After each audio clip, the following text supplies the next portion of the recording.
Upon crossing our threshold that particular Sunday, my husband uttered only 3 words. Not now, after. The meaning eluded me in that instant. We had just returned from a 4-hour gathering, my feet throbbing within my heavy black footwear, and my back aching from the rigid wooden benches. My sole desire was to place the roast on the table, maintaining the routine of every Sunday throughout my marriage. Yet, he intercepted me at the entrance of the kitchen, his grip on my wrist gentle but unyielding, repeating that single word. When he clarified his intent, a truth revealed itself to me that had never been spoken by any minister during a service. It existed entirely in the shadow between the boundaries defined by the Ordnung and the absolute discretion granted to the men.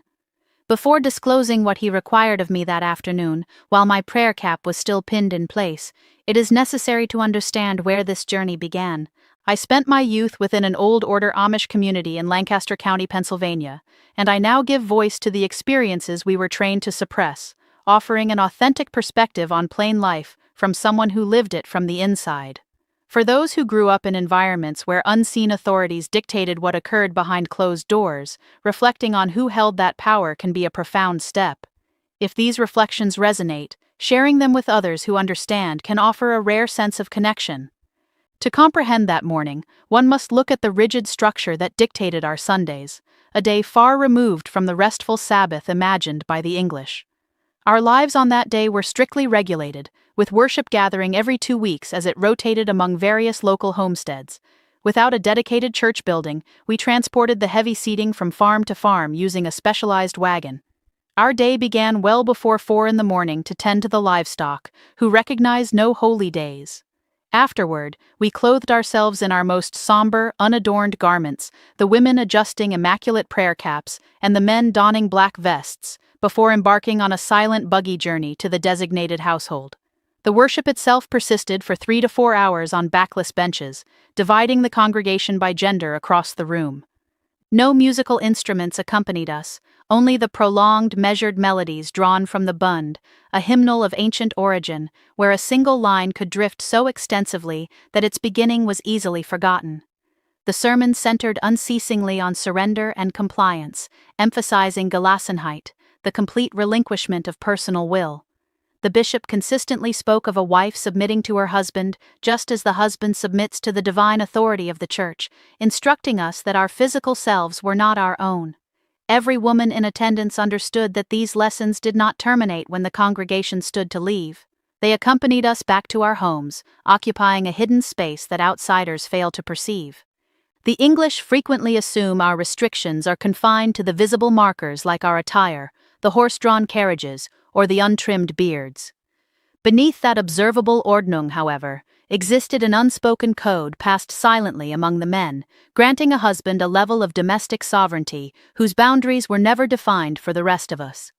While the regulations of our district specified the exact dimensions of a hat brim, the permissible pleats on a garment, the ban on battery-operated clocks, the distance a horse could travel, and the precise colors of acceptable footwear, they remained entirely silent regarding the intimate dynamics of a marriage. In our society, that which is left unspoken in the rules effectively becomes tolerated in reality, turning silence into a form of absolute authorization. My marriage to Amos occurred when I was 19, following a brief courtship typical of our people. At 23, he was a stable man who worked well with livestock, earning the quiet approval of my father. Following the autumn harvest, we wed on a traditional November Thursday and established our life in a small residence constructed with the assistance of his relatives. Throughout our first year, our Sundays maintained an unvarying pattern of worship, the return journey, and the preparation of the midday feast, the only substantial meal of the week, featuring roasted meat, potatoes, and pies prepared the previous day to avoid labor on the Sabbath. That specific meal represented the one aspect of the week that belonged entirely to my domain, which magnified my bewilderment when Amos blocked my path at the kitchen entrance to declare that the meal would have to wait. Having labored since the pre-dawn hours, I found myself facing a husband who calmly asserted that his immediate desires preceded the meal, preceded the removal of my head covering, and preceded our lunch. What occurred in that kitchen was not merely about a single afternoon or a specific demand, but rather a realization regarding the fundamental structure of our household. Standing there, enveloped in the scents of wood smoke, livestock, and the chilly November atmosphere clinging to my outerwear. I recognized that my husband operated under the conviction that the domestic hierarchy was entirely his to command. The exhortations regarding female submission we had just absorbed at meeting were meant to dictate our private lives, and my own expectations regarding the proper sequence of a Sunday, prioritizing sustenance over physical demands, were viewed as a form of personal vanity that required erasure. This was the essence of Gelassenheit, the total suppression of individual desires. He did not act out of malice, a distinction that is crucial to grasp, as he genuinely believed he was maintaining a righteous household in the only manner he had ever witnessed. Simultaneously, my 19-year-old self believed that my internal hesitation, the quiet resistance that questioned the delay of the meal, was an indication of my own sinful nature. We were raised to believe that internal defiance constituted Hoshmut, the most severe arrogance, and that a virtuous spouse does not balance her own preferences against those of her husband, but instead finds holiness through immediate compliance. Consequently, I submitted, convincing myself that the subsequent emotional coldness I experienced was simply the necessary eradication of my own pride. This reality was far from unique to my own household. My companion Rebecca, who wed a year prior to my own marriage, shared an unspoken bond common among women in our community, where we labored collectively during shared work projects and quilting circles without ever giving voice to our deepest truths.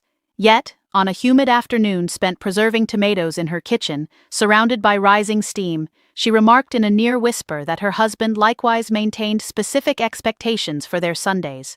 She offered no elaboration, nor did she need to.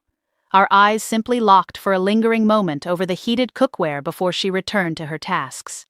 We never revisited the subject, but the message was clear, communicated through the subtle shorthand of half-finished phrases and prolonged glances that existed among the women of our world. We possessed a collective awareness, yet the absence of permitted vocabulary rendered us unable to confront the systemic reality, because an issue without a name is an issue that cannot be opposed. It required many years and external guidance for me to discern that the documented Ordnung was not the primary constraint. Because the visible rules were explicit, they could be openly debated, evaluated during congregational assemblies, and gradually altered across generations.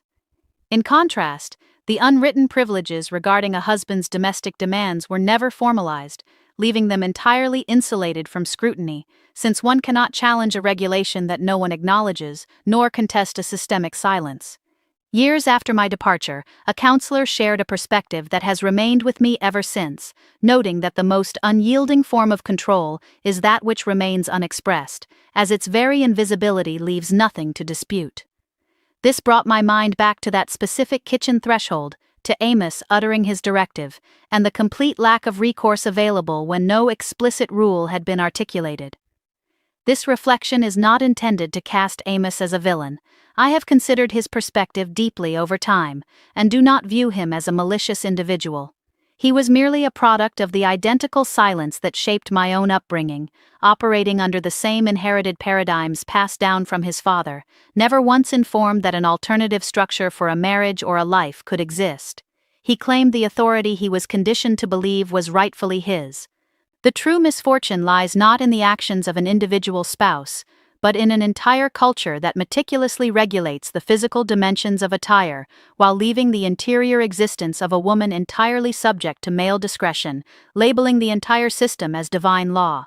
When I chose to sever ties with the community at the age of 26, the consequences arrived with immediate and total severity through the practice of Meidung. My correspondence to my mother was returned unopened, and my father refused any telephone communication until the connection ceased entirely. I was instantly cut off from the entire social fabric that had supported every milestone from birth to burial, the very people who would collectively rebuild a structure in a single day if tragedy struck. The magnitude of that separation was immense, yet within the outside world, I encountered concepts previously denied to me, such as personal autonomy and the understanding that true yielding must be a voluntary choice rather than an obligation enforced by an unquestioned silence. I came to understand that the internal resistance I felt at 19 was not a symptom of sinful pride, but rather the voice of an individual asserting her own existence. The community of my youth bestowed upon me enduring attributes that I will always possess: a resilient spiritual foundation, a unique depth of communal connection, a capacity for arduous labor, and an internal peace amidst difficulty. My mourning for that loss is genuine, yet no sacred text requires a woman to abandon her agency at the threshold of her home, nor does any decree sanctify a husband's whim merely by virtue of his authority. The divine being I recognize today does not dictate the style of a hat brim while abandoning a woman's physical autonomy to absolute silence. For anyone who has navigated a world where visible restrictions masked the true forces of control, or who internalized the belief that an inner voice of protest was a moral failing, understand that you were neither arrogant nor lacking in devotion. You were simply a human being, an identity that never required absolution. I possessed the maturity to manage a household and labor for the congregation, yet I lacked the understanding that compliance carries significance only when one possesses the genuine freedom to decline. Treasure the independence you claim, for it is the very thing that preserves your existence.